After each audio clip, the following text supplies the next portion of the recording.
Welcome to Paranormal Pages. Let's get straight into the True Scary Stories compilation. The Countdown. It all started with a trip to a dingy optometrist's office at the edge of town. I had been putting off getting new glasses for months, partly out of laziness and partly because of a nagging feeling that something was wrong. I had this constant sense of being watched, but it was always out of the corner of my eye, just beyond my field of vision. The old man who ran the place barely looked up when I walked in, his gnarled hands tapping away at a small calculator. He motioned for me to sit without a word, and I obeyed, sinking into the worn leather chair that creaked ominously under my weight. The eye test was routine, or so I thought. He adjusted the strange contraption in front of my face, flipping through lenses as I read aloud letters that seemed to swim before my eyes. But when he handed me my new glasses, a strange shiver ran down my spine. "These will help you see things clearer," he said, his voice a dry rasp that barely broke the silence of the room. I couldn't shake the feeling that there was something wrong with the lenses, something off about the way they seemed to catch the light and reflect it back in unsettling ways. I put them on as soon as I stepped outside. Everything snapped into focus in a way that was almost painful. Colors were sharper, edges more defined, but there was something else too, something I couldn't quite put my finger on until I started walking down the street. That's when I noticed the numbers. They hovered above people's heads, flickering and faint at first, but growing more distinct the longer I looked. At first, I thought it was some kind of optical illusion, a trick of the light, but no matter how much I blinked or rubbed my eyes, the numbers wouldn't go away. Some people had high numbers, in the thousands, while others had much lower ones. I watched as a man walked by with a number above his head that read 4,752. The next woman I passed had a 3,221. It wasn't until I saw a young boy with 0001 above his head that I started to understand. My heart pounded in my chest as I followed him, too afraid to look away, as if the act of watching might somehow change what I was seeing. He turned the corner, and as I ran to catch up, I heard the screech of tires and the sickening thud of metal meeting flesh. By the time I rounded the corner, the boy was lying in the street, a pool of dark red spreading out from beneath him, his number now 0000. The realization hit me like a ton of bricks. These weren't just numbers, they were countdowns. Countdown to what? Death? Something worse? I didn't want to believe it, but the evidence was right in front of me, lying in the gutter with glassy eyes that stared at nothing. Panic surged through me as I turned and ran, my mind racing faster than my feet could carry me. I made it home without looking at another soul, locking the door behind me as if that could somehow keep the numbers out. But I wasn't safe, not even in my own home. When I finally had the courage to look in the mirror, my heart nearly stopped. Above my own reflection was a number, 1,453, and as I watched, it ticked down to 1,452. I stumbled back, my breath catching in my throat as the implications hit me like a cold wave. My time was running out. And it was running out fast. Panic became my constant companion in the days that followed.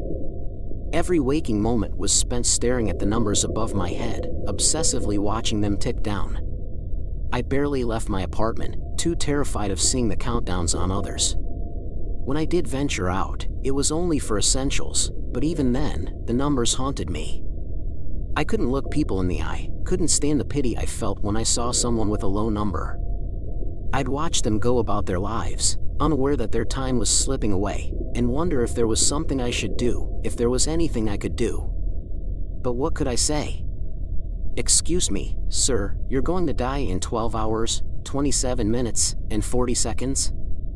I started avoiding people altogether, taking the long way around corners, crossing the street when I saw someone coming toward me. But no matter what I did, I couldn't escape the truth staring back at me every time I caught my reflection. The number above my head was relentless, counting down with a steady, unyielding pace. As the days passed, the fear settled into something darker, an all-consuming dread that gnawed at my sanity. I began to notice other changes too. Shadows that weren't there before seemed to linger at the edges of my vision, shapes that moved just out of sight. At night, I'd wake to the sound of whispering, faint but persistent, like the murmur of voices just outside my bedroom door. I tried to tell myself it was all in my head, that the stress was getting to me, but deep down, I knew something was terribly wrong. The glasses, those cursed lenses that had shown me the numbers, were doing something to me, changing the way I saw the world, maybe even changing me. The only person I confided in was my friend Mark, a man I'd known since childhood. Mark was a skeptic, always looking for a rational explanation, but even he was shaken when I showed him the glasses. He tried them on, his brow furrowing as he scanned the room, but when he took them off, he shook his head. "I don't see anything," he said, handing them back to me with a frown. "Are you sure you're okay? Maybe you should see someone, talk to a professional." But I knew what I had seen. I wasn't crazy, at least, I didn't think I was. The glasses only worked for me, and that made them all the more terrifying. I decided to go back to the optometrist, the old man who had given me these cursed things, but when I returned to the shop, it was gone. The windows were boarded up, the sign above the door faded and unreadable. It was as if the place had never existed, and I was left standing in the middle of the street, clutching my glasses like a lifeline. The days turned into a blur, the numbers above my head dwindling with every passing hour. I became obsessed with trying to figure out what they meant, why this was happening to me. I pored over old books, scoured the internet for any mention of countdowns or cursed objects, but I found nothing. My sleep was plagued by nightmares, visions of faceless figures with numbers carved into their skin, of dark rooms filled with clocks that ticked down in sync with the numbers above my head. Then, one night, as the countdown reached 7:52, I saw something that chilled me to the bone. I was sitting on my couch, staring blankly at the television, when I felt it, a presence in the room with me. Slowly, I turned my head, and there, standing in the corner, was a figure. Its form was indistinct, wrapped in shadows that seemed to cling to it like a second skin, but I could see its eyes, glowing a sickly yellow through the darkness. Above its head was a number, 0000. I couldn't move, couldn't breathe as it took a step toward me, its form shifting like smoke in the dim light. "It's almost time," it whispered, its voice a raspy echo that seemed to come from everywhere and nowhere all at once.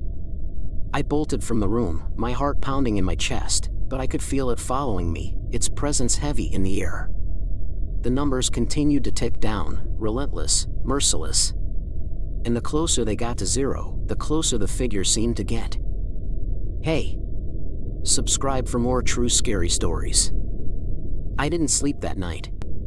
How could I? Every time I closed my eyes, I could feel the shadowy figure looming closer, its glowing eyes burning through the darkness. I kept every light in the apartment on, but the shadows still seemed to stretch and creep along the walls, distorting the familiar into something terrifying. The countdown continued, every tick of the numbers hammering into my mind like a death knell. 7:24. 7:23. 7:22. I tried to push the thoughts away, to convince myself it was all some horrific hallucination, but deep down, I knew this was real. Morning came, but it brought no relief. I wandered through my day like a ghost, haunted by the figure that had invaded my life. At work, I couldn't focus, the numbers above my coworkers' heads made me sick with dread. I avoided their questions, deflected their concern with hollow reassurances, and every spare moment I had, I was checking my own reflection, watching the countdown with a kind of morbid fascination. The shadow wasn't there in the daylight, but I could feel it, lurking at the edges of my mind, waiting for the sun to set. Desperation drove me back to Mark's place that evening. He was the only person who might understand, the only one I trusted to help me make sense of this nightmare. As soon as he opened the door, I could see the concern in his eyes, but it was mixed with something else, fear. "You look terrible," he said, ushering me inside. "What's going on?" "You're scaring me." I told him everything, every detail I had been too afraid to say before, the numbers, the shadow, the countdown that was slowly but surely running out. Mark listened, his face growing paler with each word, but he didn't interrupt. When I finished, there was a long silence, the weight of my words hanging between us like a noose.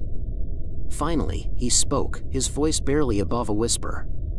Are you sure this isn't just stress? Maybe the glasses are messing with your head. Have you tried not wearing them? I had, of course, but it didn't help. Even without the glasses, the numbers remained etched into my mind, impossible to unsee. There's something in my apartment, Mark, I said, my voice trembling. It's waiting for me. Every night, it gets closer. I don't know what it wants, but I can't outrun it. And the numbers, they're still counting down. Mark looked at me with a mixture of pity and terror. You need help, man. Professional help. This isn't something you can just handle on your own. But he could see that I was beyond reason, too deep into the nightmare to pull myself out. He hesitated, then added, "Why don't you stay here tonight? We'll figure something out in the morning." I nodded, grateful for the lifeline. I didn't want to be alone, not with that thing waiting for me. But even as I agreed, I knew it wouldn't make a difference. The shadow wasn't just tied to my apartment, it was tied to me. And no matter where I went, it would follow. Still, I took up Mark's offer, hoping that maybe, just maybe, the presence of another person would keep the darkness at bay. That night, I lay on the couch in Mark's living room, staring at the ceiling. Mark had given me a blanket, but it felt like a flimsy shield against the creeping terror that gnawed at my mind. I checked the numbers again, 7:01. Time was slipping away. I forced myself to close my eyes, but sleep was impossible. Every creak of the house, every whisper of wind outside made me jump, my heart pounding in my chest like a drumbeat. And then, just as I was starting to drift off, I felt it, the icy, suffocating presence of the shadow. My eyes snapped open, and there it was, standing at the foot of the couch. Its form was clearer now, more defined, as if it had solidified over time. I could see the faint outline of a face, the sharp glint of teeth beneath the shadows. The number 0000 hovered above its head, glowing a sickly yellow. "It's almost time," it whispered, its voice cutting through the darkness like a blade. I tried to scream, to call for Mark, but no sound came out. The shadow moved closer, its eyes locking onto mine, and I knew this was the end. In that moment, as the shadow loomed over me, I thought my heart would stop from sheer terror. My entire body was paralyzed, as if the air around me had turned to ice. I could feel the presence of the shadow pressing down on me, suffocating me with the weight of inevitability. Its eyes, those glowing orbs of sickly yellow, seemed to pull me in, dragging me closer to whatever horrific fate awaited at the end of my countdown. My mind screamed for me to move, to run, but my body wouldn't obey. All I could do was watch as the numbers above my head ticked down, every second feeling like a lifetime. "Mark," I managed to gasp, finally finding my voice. But my friend didn't respond. I could see him, slumped over in the armchair across the room, his chest rising and falling in the steady rhythm of sleep. He was oblivious to the terror that was consuming me. The shadow was so close now that I could feel its cold breath on my face, smell the faint, rotting stench that seemed to emanate from it. The room around me began to blur, reality itself distorting as the shadow extended a hand toward me. The countdown ticked lower, 0005. 0004. Desperation flooded through me. I couldn't let it end like this. With a surge of adrenaline, I managed to tear my gaze away from the shadow's eyes, breaking its hold on me for just a moment. I rolled off the couch, hitting the floor with a painful thud, but I didn't care. I scrambled to my feet, ignoring the pain shooting through my limbs, and bolted for the door. Behind me, I could hear the shadow's voice, a low, guttural growl that sent shivers down my spine. "You can't escape. It's almost time." I fumbled with the lock, my hand shaking so badly that I could barely get it open. Finally, the door gave way, and I burst out into the hallway, the dim light flickering above me. I had no plan, no idea where to go, but I knew I couldn't stay there. I sprinted down the hallway, the numbers in my vision flashing urgently, 0003. 0002. I reached the stairs and flew down them two at a time, my breath coming in ragged gasps. The building was eerily silent, the only sound my pounding footsteps and the echo of my own heartbeat in my ears. I hit the lobby, the cold night air rushing in as I pushed through the front doors. The street outside was deserted, the streetlights casting long, ominous shadows that seemed to dance at the edges of my vision. But the shadow wasn't done with me, not yet. I could feel it behind me, growing closer with every step I took. There was no place to hide, no way to outrun something that wasn't bound by the same rules of existence. The numbers were down to 0001. 1 second left. I stumbled into the middle of the street, gasping for air, my legs giving out beneath me. The world seemed to spin, the ground lurching as if reality itself was unraveling. The shadow was upon me now, its cold fingers wrapping around my throat. I could feel its hatred, its hunger, as it tightened its grip. "It's time," it whispered, and I knew there was no escape. The final second ticked away, and the number above my head hit 0000. But then, something unexpected happened. Just as the darkness began to consume me, there was a flash, a brilliant, blinding light that erupted from the glasses perched on my nose. The shadow recoiled, hissing in fury as the light seared through it, its form unraveling in the glare. The countdown reset, the numbers above my head flashing back to 1453. I could feel the shadow's grip loosening, its power over me fading as the light grew stronger, pushing it back into the void from which it had come. I collapsed to the ground, trembling, as the shadow dissipated into nothingness, its final scream of rage echoing in the night. The light from the glasses faded, leaving me alone in the dark, but I knew it wasn't over. The numbers were still there, counting down once more, a relentless reminder of the fate that awaited me. But now I understood. The glasses had shown me the truth, given me a glimpse of the darkness that lurked just beyond the veil of our world. And as I lay there, staring up at the sky, I knew that the shadow would return someday. And when it did, the countdown would start again. But for now, I had time. And I would use every second of it to prepare for what was coming. Hey! Subscribe for more true scary stories. Story 2. The Voice in the Dark. The phone rang late at night, its shrill tones slicing through the quiet of my small, dimly lit apartment. I wasn't expecting a call, especially at this hour. As I stared at the screen, the number was unfamiliar, yet something gnawed at the back of my mind. Despite the unease bubbling up inside me, I answered. "Hello?" My voice trembled slightly, betraying the apprehension I felt. For a moment, there was nothing but static on the other end, a low crackling hum that made the hairs on the back of my neck stand up. And then, I heard it, a voice, soft and soothing, one I hadn't heard in over 30 years. It was my mother's voice, gentle and familiar, yet impossible.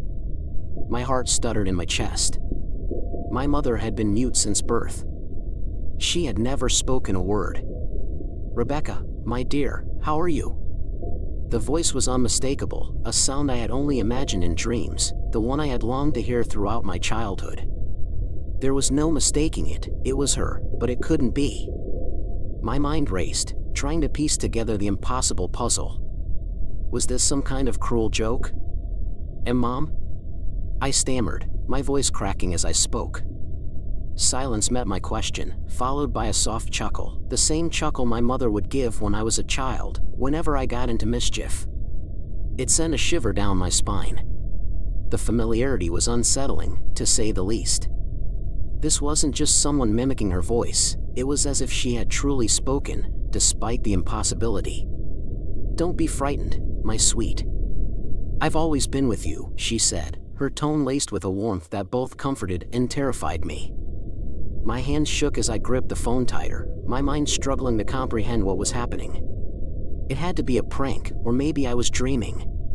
There was no other explanation. Yet, deep down, something primal whispered to me that this was real, too real.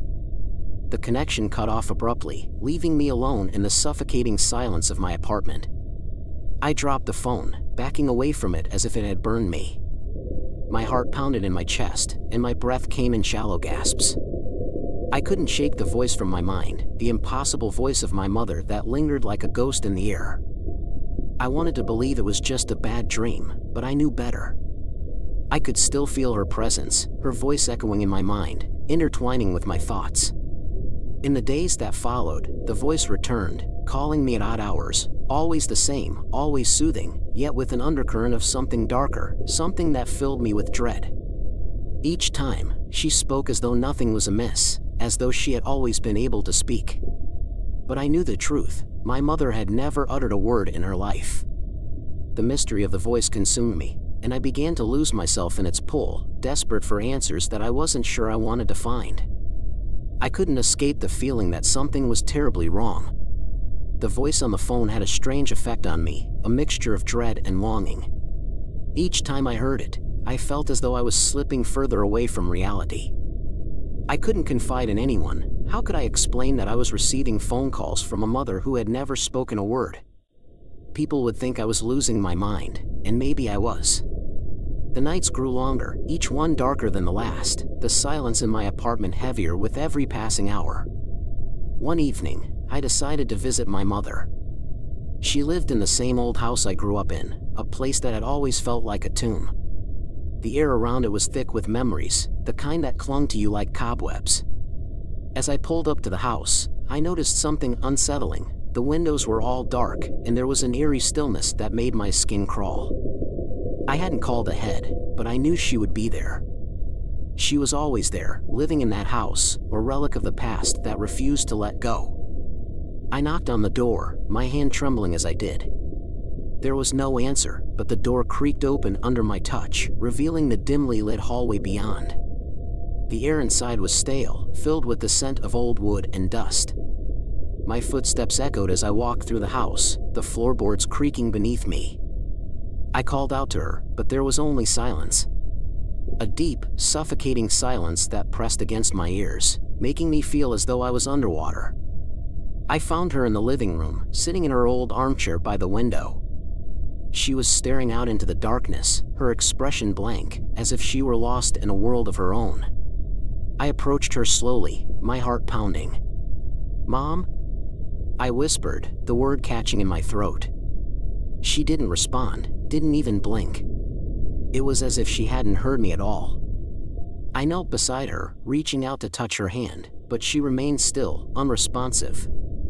And then, the phone in my pocket rang. The sound was deafening in the quiet house, and I fumbled to answer it, my hands shaking uncontrollably. "Hello?" I said, my voice barely above a whisper. "Rebecca, I'm so glad you're here," the voice on the other end said, soft and soothing, the same voice that had haunted me for days. My blood ran cold. I looked at my mother, her lips unmoving, her eyes vacant, but the voice on the phone continued, as if she were speaking directly to me. "It's been so long since we've talked like this," the voice said, a hint of sadness in it now. "I've missed you so much."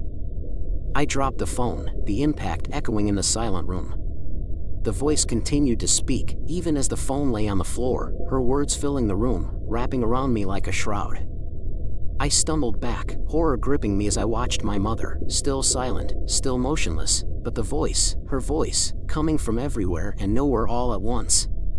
"Come closer, Rebecca," the voice urged, its tone shifting, becoming more insistent, more sinister. "Come to me, my dear." I ran from the house, my breath coming in ragged gasps. As I reached my car, I could still hear the voice, faint and distant, calling my name. I slammed the door shut, locking myself in, but I couldn't escape it. The voice was inside me now, a part of me, echoing in my mind like a curse I couldn't break. "Hey! Subscribe for more true scary stories." I couldn't shake the voice from my mind. Even in the safety of my own apartment, it followed me, lingering in the corners of my thoughts, whispering in the dead of night.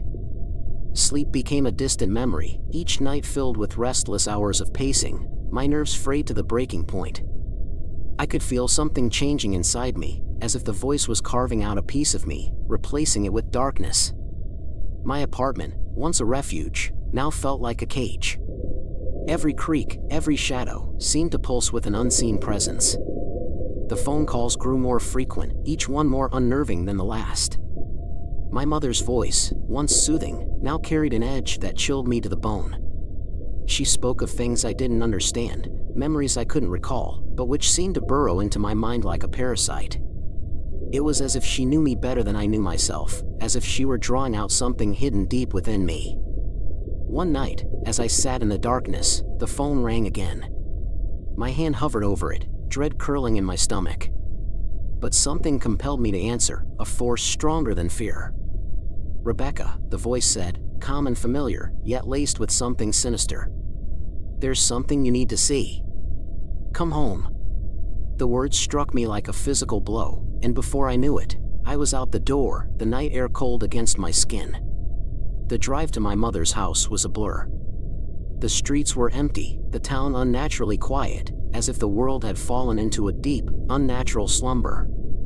When I arrived, the house loomed before me, its darkened windows like hollow eyes watching my every move. I hesitated at the front door, my hand trembling on the doorknob. But the voice was inside me now, urging me forward, pulling me into the depths of the house. Inside, the house was as silent as a tomb. The air was thick, oppressive, making it hard to breathe. I called out for my mother, but only silence answered. I moved through the house, my footsteps echoing ominously, until I reached the basement door. It was slightly ajar, a cold draft seeping through the gap. I had always avoided the basement as a child. There was something about it that filled me with dread, a darkness that seemed to breathe and watch from the shadows. The voice whispered in my mind, urging me to descend the stairs. I flicked on the light, but it flickered weakly, barely illuminating the narrow steps.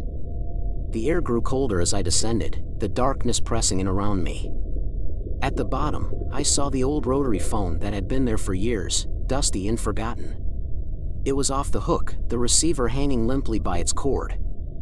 I stared at it, my heart pounding in my chest. It had never worked as long as I could remember.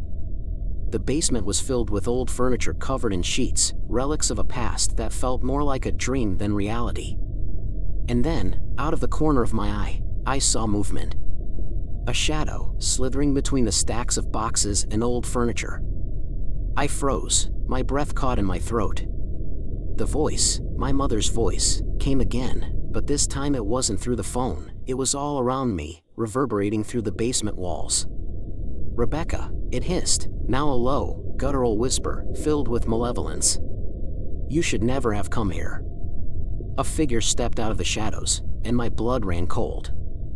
It was my mother, or rather, something that wore her face. Her eyes were hollow, her skin pale and stretched tight over her bones. She smiled at me, but there was nothing human in that smile.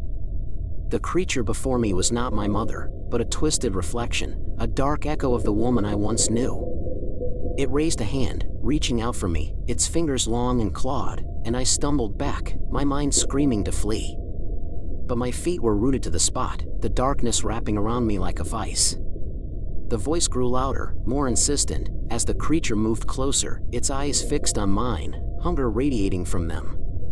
I could feel the walls closing in, the very air thickening with dread.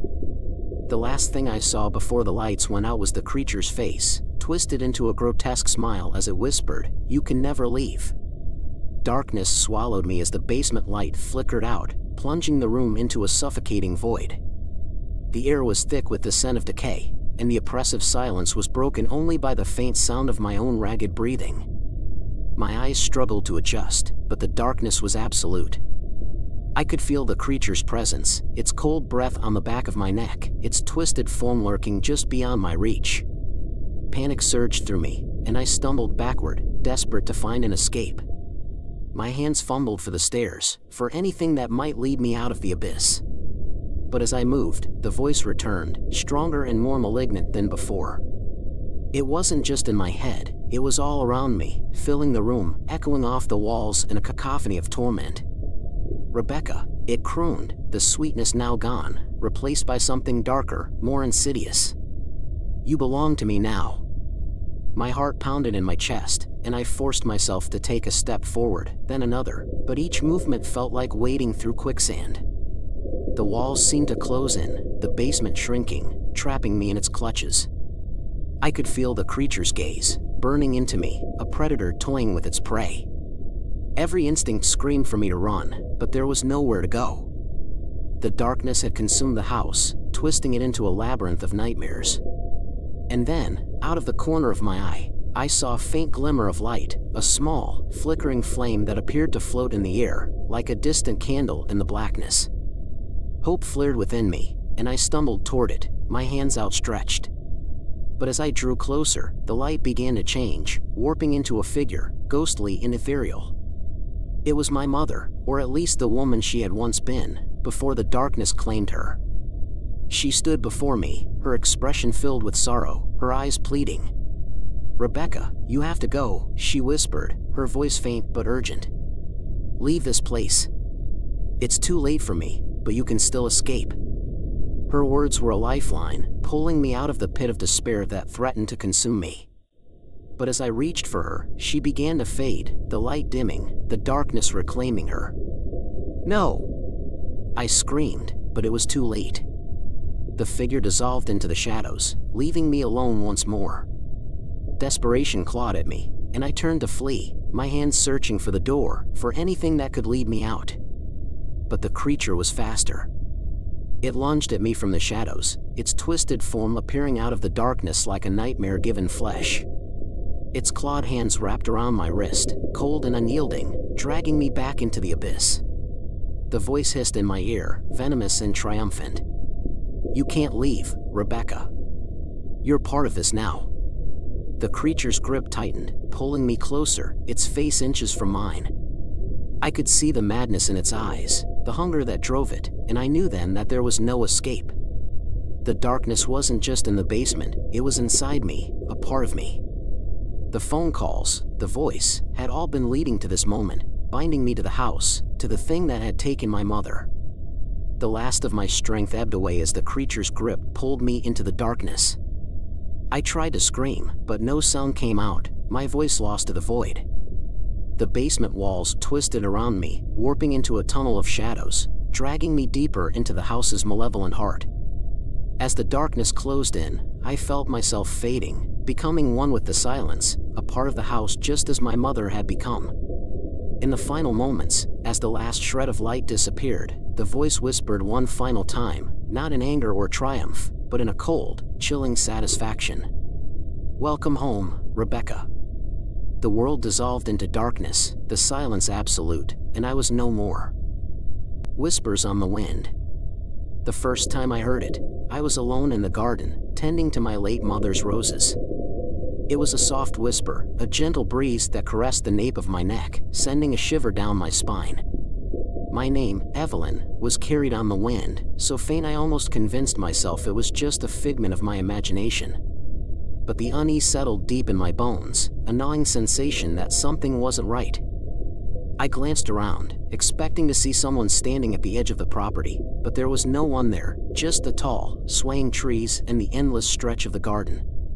I tried to shake it off, blaming it on the loneliness that had wrapped itself around me since my mother's passing. The old house, filled with memories and echoes of a life that was now just dust and shadows, had become both a sanctuary and a prison. I hadn't left the estate in weeks, too consumed by the weight of grief and the responsibility of maintaining the property. My mother's roses were her pride and joy, and I had taken it upon myself to keep them alive, a final tribute to her meticulous care. Days passed, and the whispers grew more frequent. At first, it was only when I was outside, alone in the garden or walking along the edge of the forest that bordered the estate. The wind would pick up, and there it was again, Evelyn. A voice so soft, yet so distinct, like a lover's breath against my ear. It began to invade my thoughts, creeping into my dreams, until I found myself dreading the quiet moments when I was alone. I started to wonder if I was going mad, if the solitude had finally broken something inside me. One evening, as I was locking up the house, the wind howled through the cracks in the windows, rattling the old panes. I froze, the hair on my arms standing on end. The whisper was louder now, almost a hiss, my name repeated over and over. I spun around, expecting to see someone standing in the hallway, but again, there was nothing, only the oppressive darkness and the creaking of the old house. I hurried to my bedroom, locking the door behind me, my heart pounding in my chest. Sleep didn't come easily that night, and when it finally did, it was filled with nightmares of shadows and whispers that seemed to close in on me from all sides. By morning, the whispers had followed me inside. They echoed in the kitchen as I prepared breakfast, drifted through the sitting room as I dusted the old furniture, and even invaded the bathroom as I washed my face, the voice growing closer, more insistent. I could no longer deny that something was terribly wrong. I decided to speak with the only person I could think of who might understand, Father Michael, the priest who had officiated my mother's funeral. He was a kind man, always offering comfort in times of need, and I hoped he might have some explanation for the strange occurrences. That afternoon, I made my way to the small church on the outskirts of the village. The walk was long and the path overgrown, as if even the world outside the estate had been forgotten. The church was empty when I arrived, save for Father Michael, who was lighting candles at the altar. I hesitated, feeling foolish for even considering telling him about the whispers. But when he turned and saw the fear in my eyes, his expression softened. "What troubles you, child?" he asked, his voice a comforting balm against the storm brewing inside me. I hesitated, then finally confessed, "I keep hearing my name on the wind, Father. It's getting louder, closer, but no one is ever there."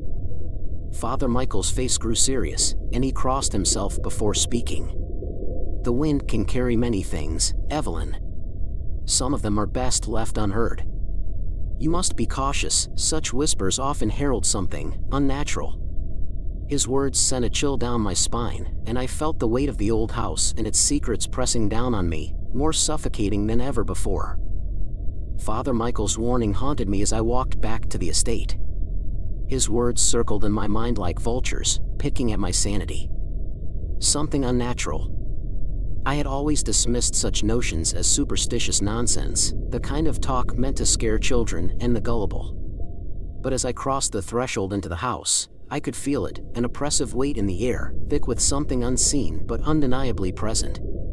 The whispers were no longer confined to the wind outside, they were within these walls, echoing through the corridors and rooms. That night, the house seemed more alive than ever, groaning under the weight of its age and the secrets it held. The whispers came and went in waves, sometimes so faint that I questioned my sanity, other times so loud they felt like a scream just beyond hearing. I tried to distract myself with mundane tasks, but my concentration faltered, my hands trembling as I worked. Every creak of the floorboards, every rustle of the curtains, seemed to carry my name. Evelyn. I sought refuge in my mother's study, a place that had always felt safe, even comforting. Her presence lingered there, in the neatly organized bookshelves and the soft glow of the lamp she had loved. As I sat at her desk, I noticed something I hadn't before, a small, leather-bound journal, tucked away in the corner. It was worn with age, the pages yellowed and fragile. My mother had never mentioned keeping a journal, and curiosity got the better of me. As I opened it, a wave of cold air swept through the room, extinguishing the lamp's flame. I hesitated, my heart hammering in my chest, but I forced myself to read. The entries were brief at first, mundane notes about the garden, the weather, and daily life. But as I flipped through the pages, the tone shifted. The handwriting became frantic, the words scrawled across the page in a desperate, hurried manner. The whispers started again today. It's been years since I last heard them, but they're back. They're getting louder, closer. I can't escape them. I don't know what they want, but I'm afraid. Afraid of what they're telling me. My blood ran cold as I realized my mother had heard the same whispers. She had never spoken of them, never let on that she was haunted by the same eerie voice that now tormented me. The entries became more disjointed, filled with fear and confusion. She wrote of shadows that moved on their own, of cold spots that appeared without warning, of a presence that seemed to watch her from the darkness. I tried to tell Evelyn's father, but he wouldn't listen. He said I was imagining things, that the house was just old. But I know what I hear. I know what I see. And now they're calling for her. My sweet Evelyn. I have to protect her, but I don't know how. The whispers, they want her. I slammed the journal shut, my hands shaking. The room felt colder than before, the shadows longer and darker. My mind raced as I tried to piece together what I had read. My mother had known something was after me, even before I was aware of it. She had tried to protect me, But from what? And why had she never told me? The whispers were no longer just an eerie phenomenon, they were a warning, a threat that had plagued my family for years. As I sat in the darkness, trying to make sense of it all, the whispers returned. But this time, they weren't just calling my name, they were speaking to me, in a language I couldn't understand, yet felt disturbingly familiar. The words wrapped around me like tendrils, squeezing the breath from my lungs. I stumbled out of the study, desperate to escape the oppressive presence that seemed to close in on me. I fled to the kitchen, hoping to find some solace in the mundane, but the whispers followed. They grew louder, more insistent, echoing off the walls, filling my head with their cursed chant. I could feel their breath on the back of my neck, cold and damp, as though something was standing right behind me. I spun around, my eyes wide with terror, but there was nothing but the oppressive silence that followed the whispers, leaving me trembling and alone in the dark. In the distance, I heard a door creak open, the sound reverberating through the house like a gunshot. My heart leaped into my throat. I wasn't alone here. Something else was in the house with me, something that had been waiting, biding its time. I stood frozen in the kitchen, listening to the echoes of that door creaking open. My mind raced, filled with dread and uncertainty. The house had always felt like it had a life of its own, but now I was certain something was moving within these walls, something far more sinister than I could have ever imagined. The whispers had led it to me, or perhaps it had been waiting all along, hidden in the shadows of this ancient house. With trembling hands, I grabbed the nearest thing I could find, a rusted kitchen knife. It was a feeble defense against whatever might be lurking, but it offered me a shred of comfort as I stepped cautiously toward the hallway. The house was eerily quiet now, the whispers having ceased, replaced by an oppressive silence that felt like the calm before a storm. Each step I took felt heavy, the floorboards creaking underfoot as though protesting my movement. The hallway stretched out before me, a tunnel of darkness punctuated only by the faint light filtering through the stained glass windows. The door at the end of the corridor stood ajar, the one that had creaked open moments ago. I approached it slowly, every instinct screaming at me to turn back, to run as far from this place as possible. But something stronger, a dark curiosity perhaps, pushed me forward. I needed to know what was happening, needed to understand the whispers and the terror that had invaded my life. As I reached the door, I hesitated, the knife shaking in my hand. The room beyond was pitch black, a void that seemed to swallow the light. I could hear my own breathing, shallow and ragged, as I forced myself to step inside. The air was thick, heavy with a scent I couldn't place, something ancient and decaying. My foot brushed against something on the floor, and I recoiled, my heart pounding in my chest.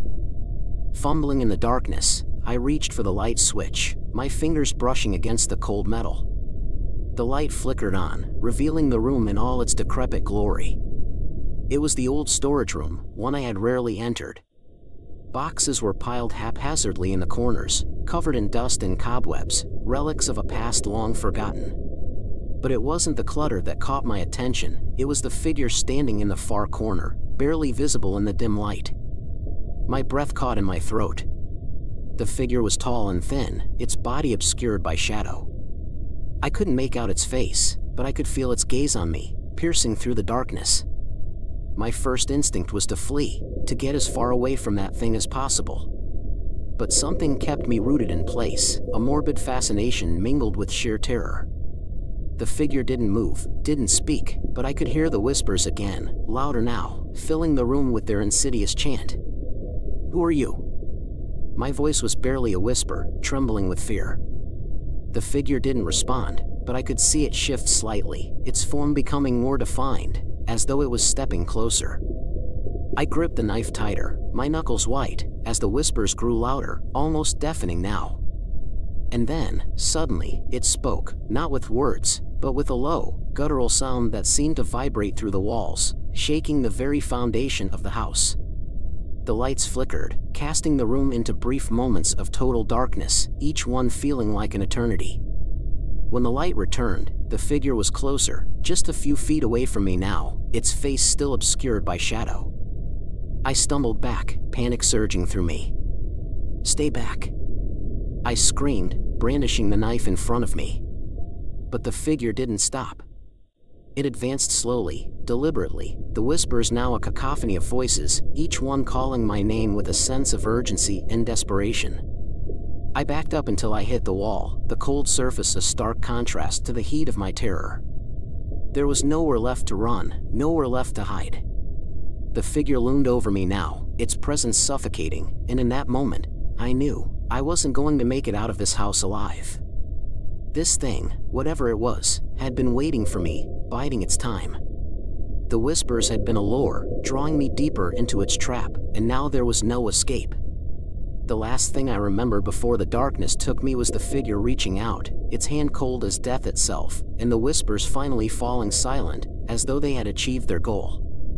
The world faded to black, and I was lost to the void. When I awoke, the world was different, darker, colder, as though the very essence of life had been drained from it. I was no longer in the storage room. I was lying on the cold stone floor of a chamber I didn't recognize. The walls were lined with ancient symbols, carved into the stone and glowing with a faint, eerie light.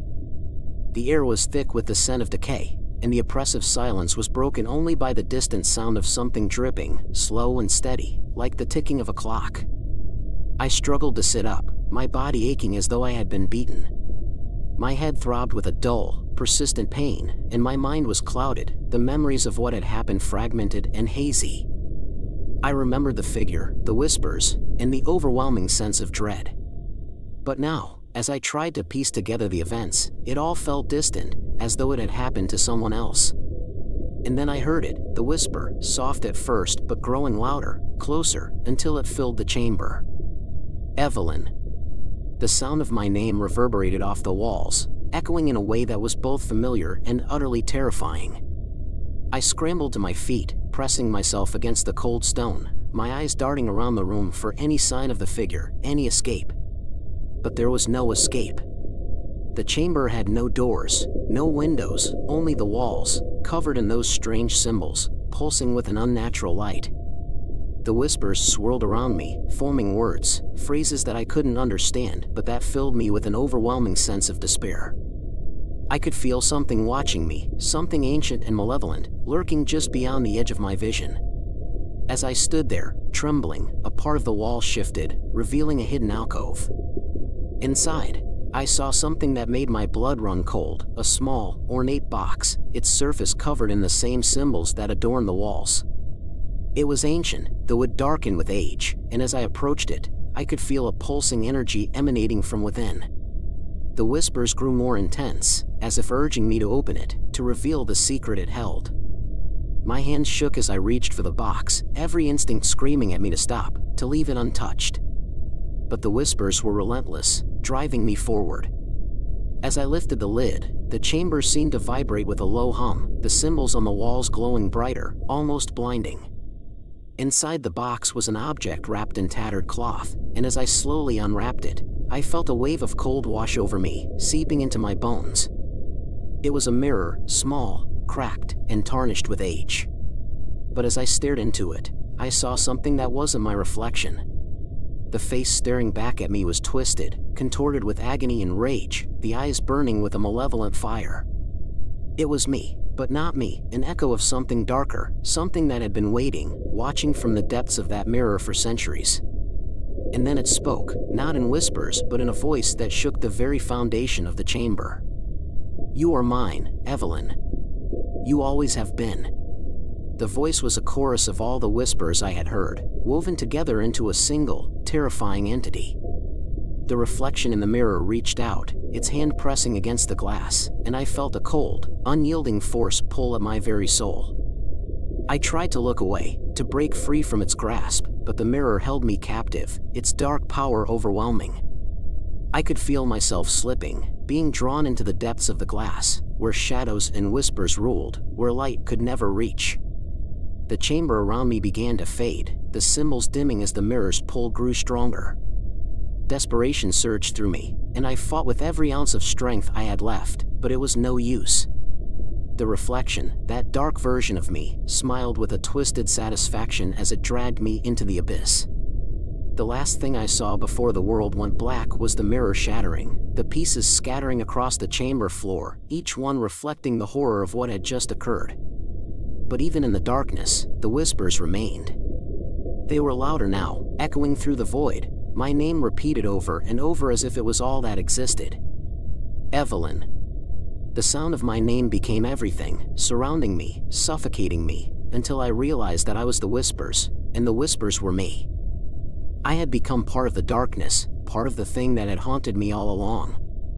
And in that final, horrifying moment, I understood the truth. The whispers had never been calling me. They had been calling for me, drawing me to this place, to this fate, to become one with the shadows, to join the countless others who had been lured here before. The house, the figure, the mirror, it had all been part of the same monstrous entity, feeding on fear, feeding on souls. As the last shred of my consciousness faded into the darkness, the whispers finally ceased. The house stood silent, empty once more, waiting patiently for the next soul to wander too close, to hear their name whispered on the wind. The Wailing Flowers. When I first moved into the old Victorian house, I was captivated by its charm. The high ceilings, the intricate woodwork, and the heavy, ornate wallpaper that covered nearly every wall. The wallpaper, with its repeating pattern of crimson flowers, felt oddly familiar, like something I had seen in a dream or a memory I couldn't quite place. I remember running my fingers over the textured surface, tracing the delicate curves of the petals.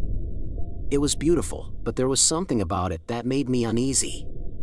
Perhaps it was the way the pattern seemed to shift slightly when I wasn't looking directly at it, or the way the colors seemed to deepen as the light faded in the evening. The first night in the house, I had trouble sleeping. The creaks and groans of the old structure, combined with the howling wind outside, made it hard to settle in. As I lay in bed, staring at the ceiling, I felt an inexplicable sense of dread. My eyes wandered to the wallpaper, faintly illuminated by the moonlight filtering through the curtains. The flowers seemed different now, less like flowers and more like faces. I blinked, telling myself it was just my imagination, a trick of the light. But no matter how many times I closed my eyes and reopened them, the faces remained, twisted in silent agony, their mouths open in soundless screams. I got out of bed, my heart pounding in my chest. I approached the wall, needing to confirm that what I was seeing wasn't real. But as I drew closer, the faces seemed to grow more distinct, the flowers more grotesque. I reached out a trembling hand to touch the wallpaper, but before I could, a cold draft swept through the room, making me shiver. The temperature had dropped suddenly, and I could see my breath misting in the air.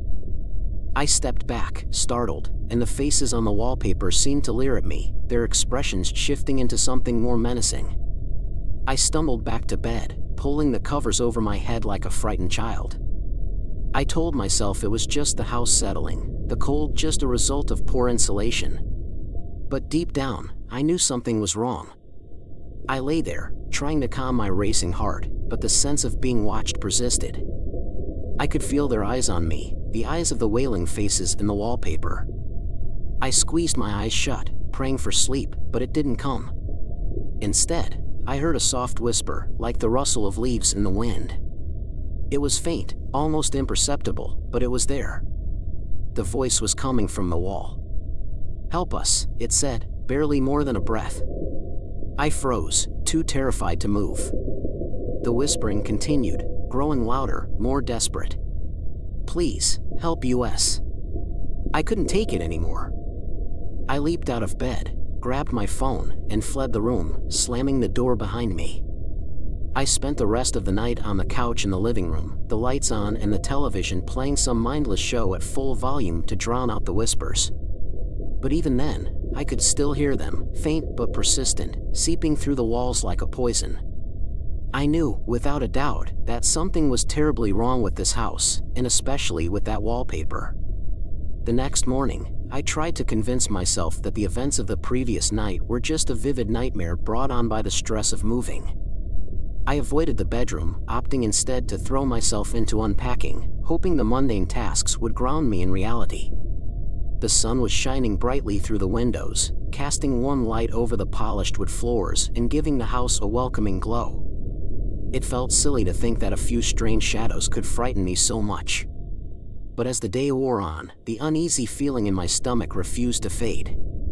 My thoughts kept drifting back to the wallpaper and the faces that had appeared in the darkness. I wondered if maybe the pattern had always been there, hidden in the flowers, and I had simply failed to notice it until last night. The thought made my skin crawl.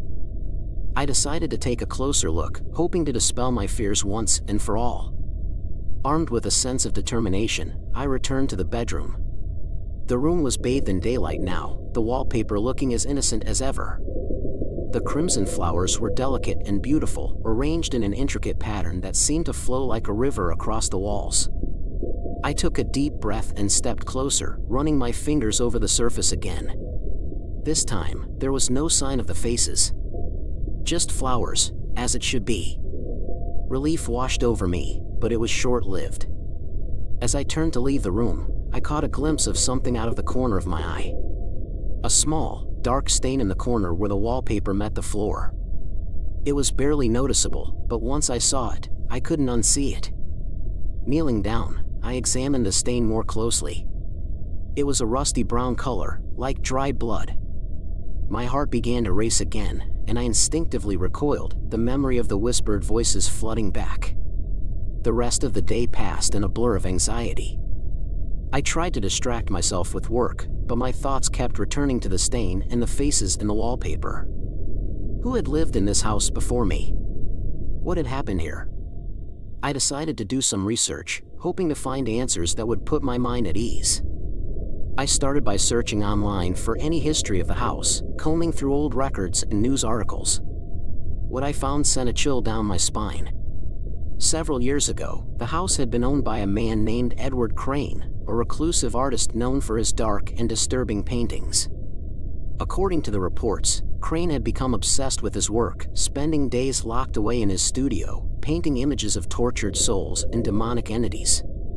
Neighbors reported hearing strange noises coming from the house at all hours, but no one ever saw him. Then, one day, the noises stopped. When the police finally entered the house, they found Crane dead, his body surrounded by his paintings. But what was most disturbing was the wallpaper. Crane had covered the walls of his studio with it, and the pattern was identical to the one in my bedroom. I felt a wave of nausea as I realized what this meant. The faces in the wallpaper weren't just my imagination, they were Crane's work, his tortured visions captured in the walls of the house. And somehow, they were still here, trapped and screaming in silence. The whispers returned that night, more insistent and frantic than before. I could no longer deny what was happening. The house, or something within it, was alive, and it was trying to reach out to me. As I lay in bed, the voices grew louder, filling the room with their desperate pleas. "Free us," they cried. "Release us from this torment." I didn't know what to do. I was terrified, but I also felt a strange sense of responsibility.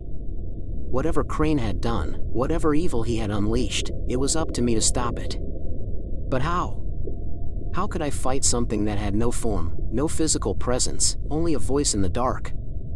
As the night wore on, I made a decision. I would find a way to break whatever curse had been placed on the house, to free the souls trapped in the wallpaper.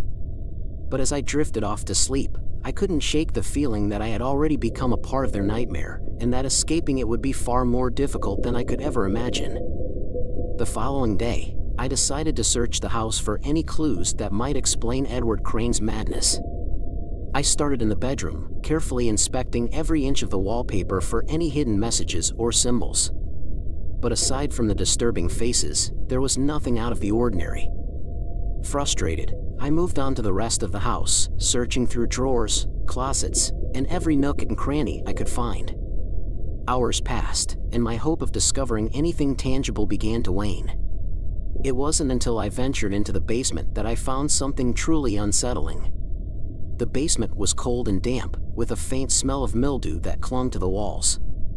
The single light bulb overhead cast a dim glow, barely illuminating the space. I noticed a large, dusty tarp covering something in the far corner. My heart pounded in my chest as I approached it, a sense of dread gnawing at my insides. With trembling hands, I pulled the tarp aside, revealing a large, ornate mirror. The mirror was cracked, the glass fractured in several places, but it was the frame that caught my attention. The wood was intricately carved with the same floral pattern as the wallpaper in my bedroom. As I looked closer, I realized that the flowers were actually tiny faces, twisted in agony just like the ones on the walls. My breath caught in my throat. This mirror was the key, it had to be. I hesitated for a moment before reaching out to touch the frame.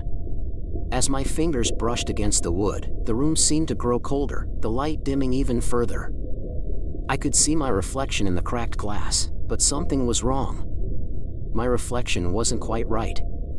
The edges of my face seemed to blur, and behind me, in the reflection, the basement appeared darker, more menacing. Then, out of the corner of my eye, I saw movement. I spun around, but the basement was empty. When I turned back to the mirror, my reflection was gone. In its place was Edward Crane, his gaunt face twisted into a sneer, his eyes filled with madness. He was holding a paintbrush in one hand, dripping with blood.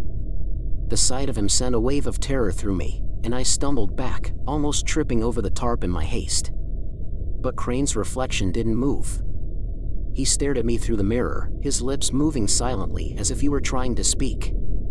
I forced myself to stay still, to focus on his lips, trying to decipher what he was saying. At first, it was just a whisper, a murmur that barely reached my ears. But then, the words became clearer. The mirror, the key. Crane's voice was faint, but there was an urgency to it. Break it, break the curse. I didn't need to be told twice.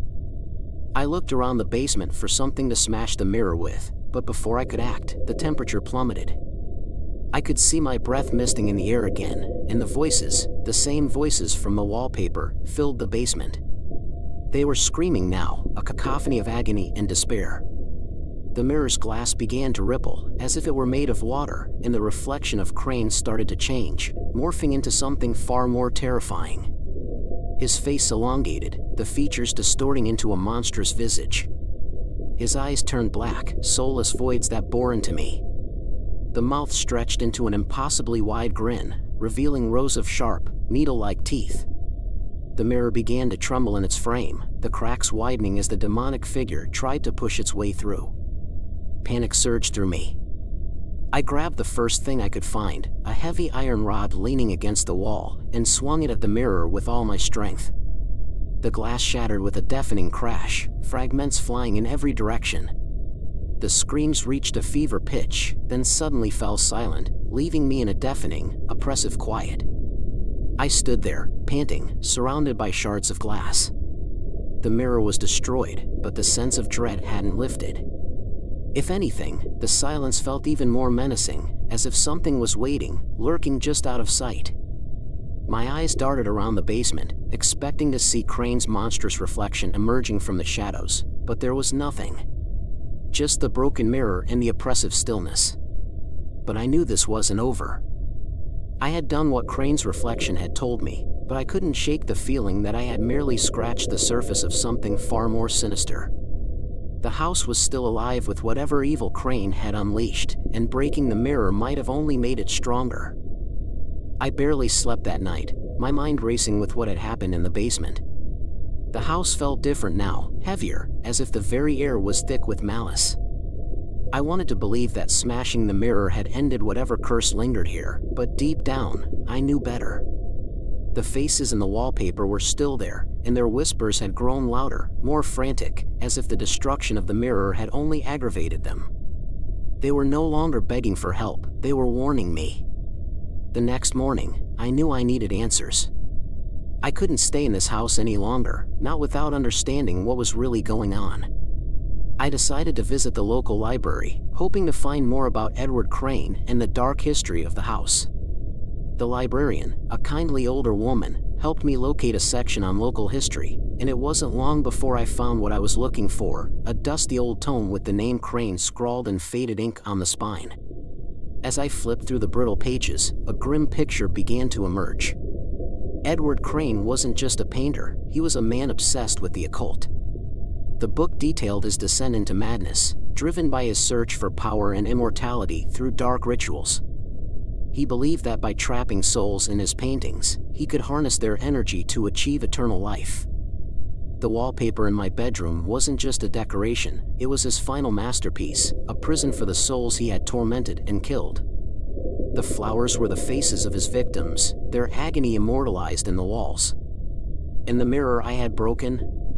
It wasn't the source of the curse, but rather a portal, a way for Crane to interact with the outside world even after his death. By shattering it, I hadn't freed anyone, I had merely released whatever was trapped on the other side. I left the library in a daze, the weight of my discovery pressing down on me. I felt like I was being suffocated by the very air around me.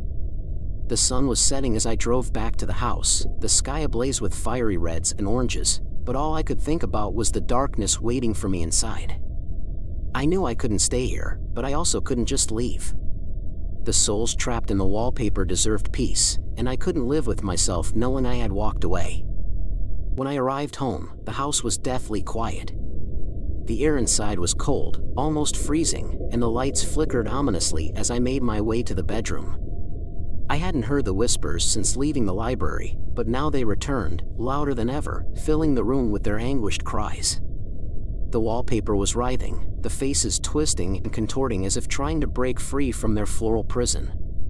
I stood in the doorway, paralyzed by fear and guilt. I didn't know how to help them, how to break the curse that held them captive. The book had mentioned that Crane's power was tied to a root, something buried deep within the house that anchored his evil to this world. If I could find it and destroy it, maybe, just maybe, I could end this nightmare. But I didn't know where to start. The house was vast, with too many hidden corners and dark spaces. As I stood there, trying to gather the courage to move, the voices changed. They weren't just crying out anymore, they were speaking to me, guiding me. Downstairs, they whispered, their voices a mix of hope and fear. Underneath. I followed their lead, my feet moving on their own as I descended the stairs to the basement. The oppressive cold grew worse with every step, and the air seemed to pulse with a dark energy. I reached the basement, the shattered remains of the mirror crunching underfoot, and the voices became more insistent. Here, they urged. Beneath the earth. I grabbed a shovel from the corner and began to dig. The dirt was hard and unyielding, as if it hadn't been disturbed in decades, but I kept going, driven by the voices and the desperate need to end this once and for all. After what felt like an eternity, the shovel struck something solid. I cleared the dirt away and uncovered a small, ornate box, covered in the same floral pattern as the wallpaper. My hands trembled as I opened it, revealing a lock of hair, brittle with age, and a small, blood-stained knife. This was it, the root of Crane's power, the relics he had used to bind the souls to his will. Without hesitation, I took the knife and plunged it into the lock of hair, severing the last connection to Crane's evil. The moment I did, the house erupted in a deafening scream, the voices of the trapped souls rising to a crescendo before abruptly falling silent.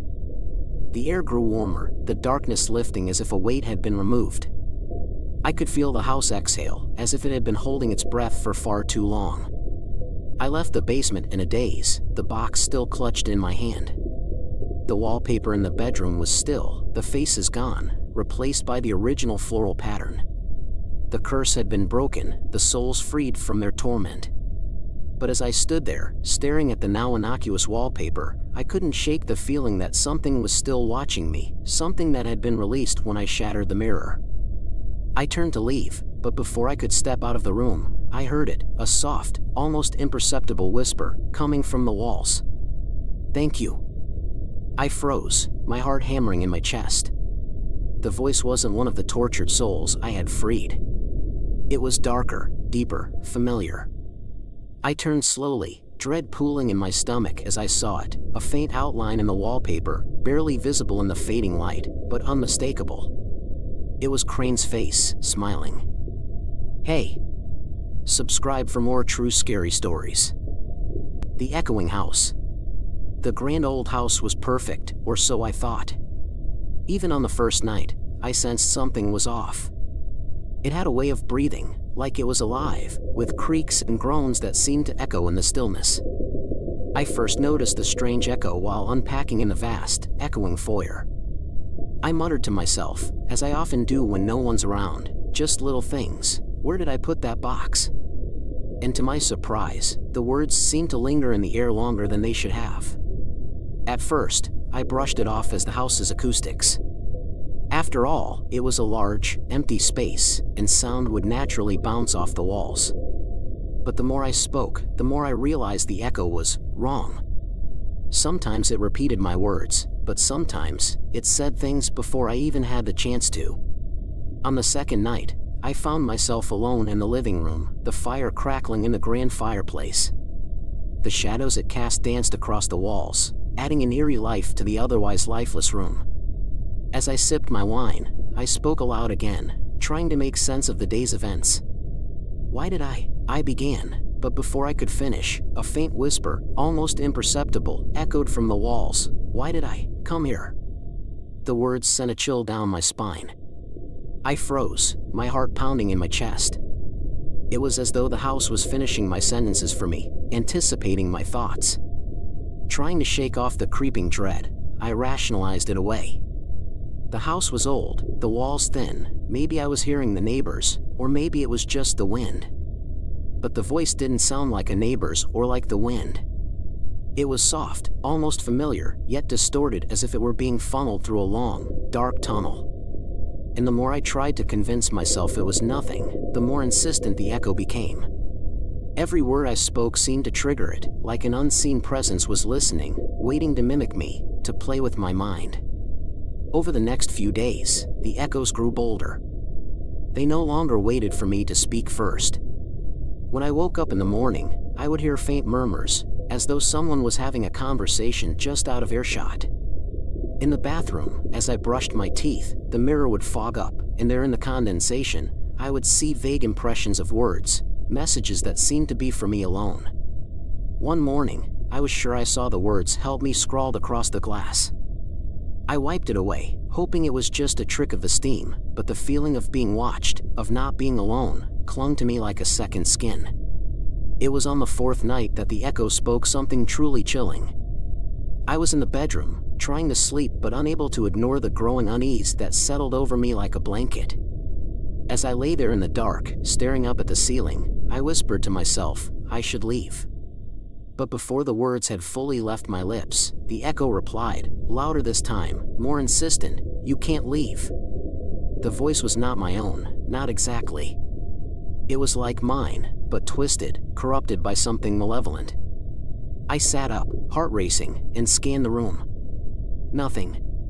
Only the oppressive silence that followed those words, as though the house itself was daring me to try. The following morning, I awoke with a heaviness in my chest, a sensation as if I had been crushed under the weight of a nightmare. The memory of the echo's words haunted me, you can't leave. I tried to dismiss it, convincing myself that it was nothing more than the workings of a tired mind, but the feeling of dread gnawed at me throughout the day. Every corner of the house felt colder, darker, like the shadows were hiding something from me, something that I could almost sense but not quite see. As I moved through the house, I became acutely aware of a presence. It wasn't visible, but I felt it, always there, just out of sight, watching. The echo seemed to follow me from room to room, its whispers growing louder, more insistent. In the kitchen, as I prepared breakfast, I heard it again, but this time, it wasn't an echo.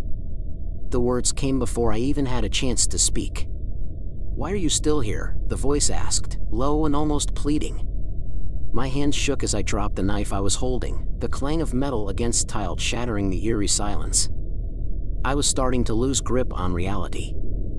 I found myself questioning whether the voice was truly coming from the house or from within my own mind.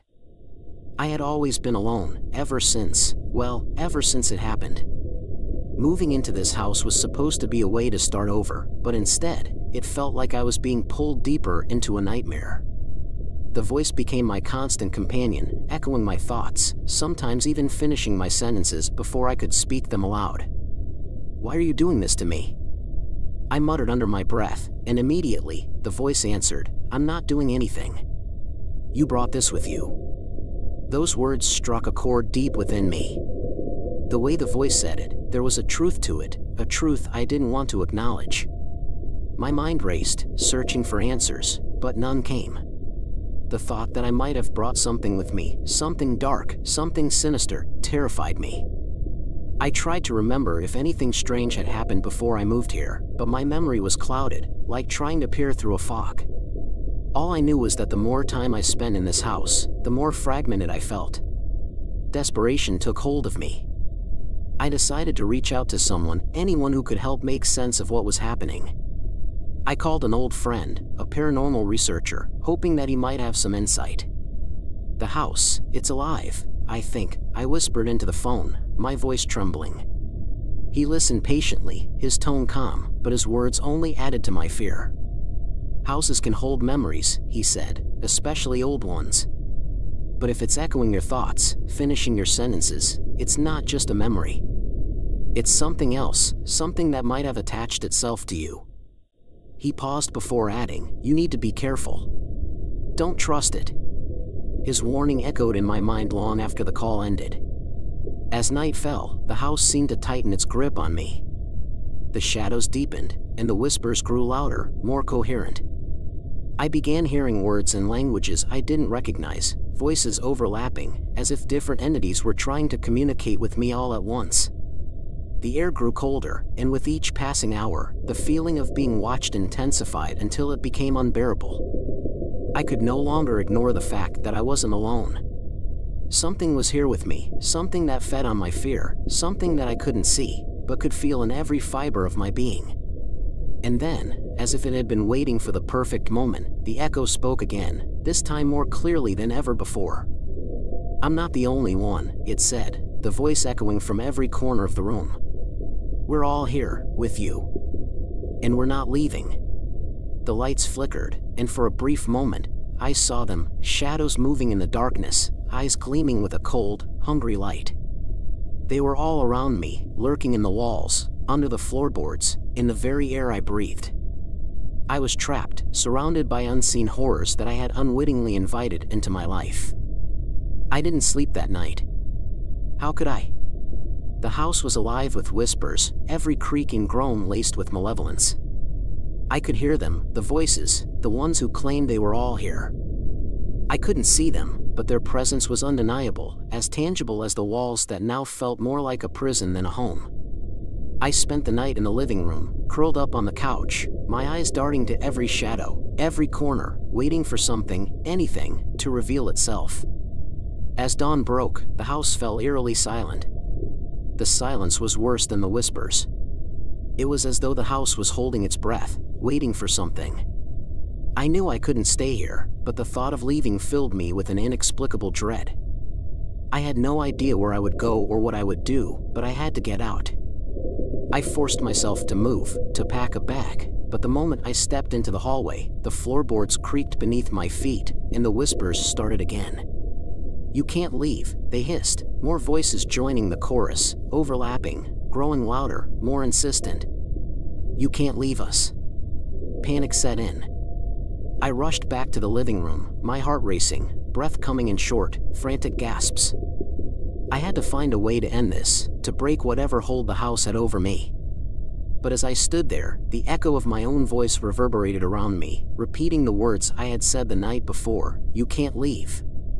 The realization hit me like a punch to the gut. This wasn't just the house. This was something that had latched onto me long before I ever stepped foot in this place. The house was just amplifying it, feeding off it, growing stronger with every moment I stayed. Desperation drove me to the basement, the one place in the house I had avoided. Something about it had always felt wrong, like a wound in the very foundation of the house. But now, I had no choice. If I was going to confront whatever this was, I had to go down there. The air grew colder as I descended the creaking stairs, the darkness thick and suffocating. My phone's flashlight barely penetrated the blackness, casting long, twisted shadows that danced along the stone walls. The basement was worse than I had imagined. It was a cavernous space, much larger than it had any right to be, as though it extended far beyond the boundaries of the house itself. The walls were lined with strange symbols, etched into the stone, their meanings lost to time. The floor was covered in a thick layer of dust, but here and there, I could see the outlines of footprints, dozens of them, leading to a large, rusted door at the far end. The door was partially ajar, a thin sliver of darkness visible through the crack. As I approached, I could hear it, the whispers, louder now, clearer, emanating from beyond that door. I hesitated, my hand hovering over the doorknob. Every instinct screamed at me to turn back, to run, but I knew there was no escaping this. Not anymore. I pushed the door open, and the smell hit me first, a stench of decay, of something rotting in the dark. My flashlight flickered, the beam of light trembling as it fell on what lay beyond. The room was small, cramped, with walls that seemed to close in the longer I looked at them. And in the center of the room, there was a hole, a gaping, yawning chasm that seemed to stretch endlessly into the earth. From that hole, the whispers rose, a cacophony of voices, some pleading, some crying, others laughing, a chorus of the damned. And then I saw it. At the edge of the hole, something moved, something that shouldn't be. A figure, twisted and malformed, crawled out of the darkness, its eyes gleaming with a hunger that was not human. It looked at me, its mouth opening in a grotesque grin, and in a voice that echoed with all the others, it spoke, "You brought us here. You can never leave." I stumbled back, my mind reeling, as the walls began to close in. The voices grew louder, more insistent, filling my head until I thought it would explode. The figure crawled closer, dragging itself towards me, its voice blending with the others.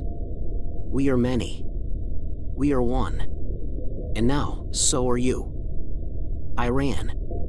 I don't remember how I got back up the stairs, only that I was suddenly in the hallway, the basement door slamming shut behind me with a force that shook the walls.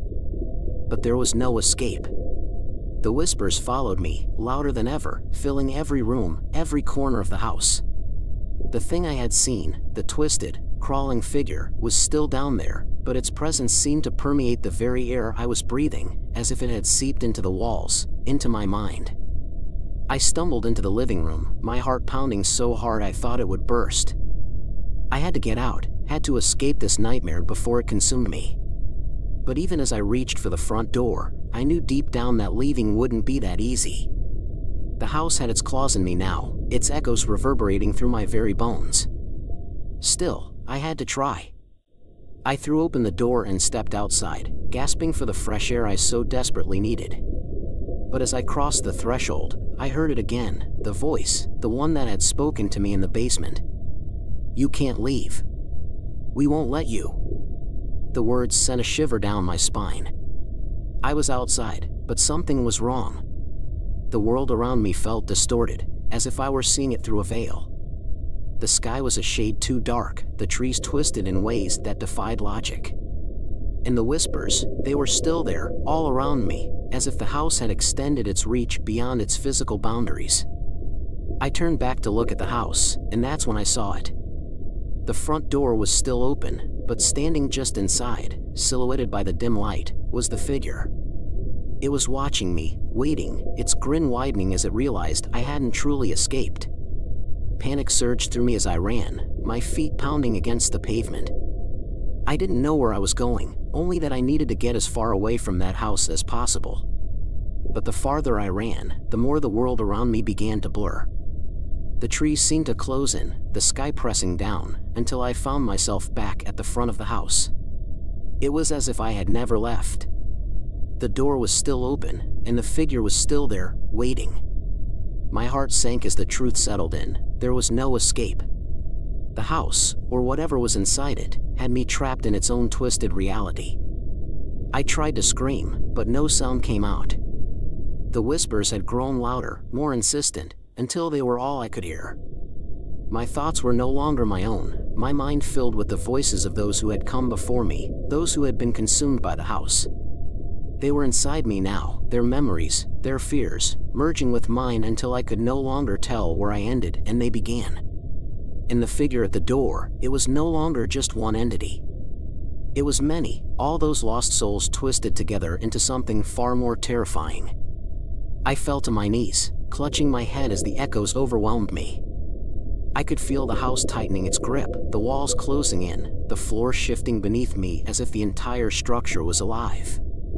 And then, from somewhere deep within the recesses of my mind, I heard a voice that was both mine and not mine at the same time. "You belong to us now," it said, with a finality that left no room for doubt. "You've always belonged to us." The realization hit me with the force of a tidal wave. This wasn't just about the house. It was about something much darker, something that had been following me for a long time, waiting for the right moment to strike. I had brought it here, had let it in, and now there was no turning back. The figure stepped forward, crossing the threshold, and I knew it was over. The last of my sanity slipped away as I felt the house consume me, body and soul, merging with the echoes that had haunted me from the start. In the final moments, as my consciousness faded, I became one with the house, just another echo in the endless chorus of voices trapped within its walls. And as the darkness closed in, I realized that this was my fate all along, an endless loop, a haunting that would never end. For the house was alive, and now, so was I, forever trapped within its whispering walls. Leave your favorite color in the comments if you've made it this far. The end. Thanks for watching.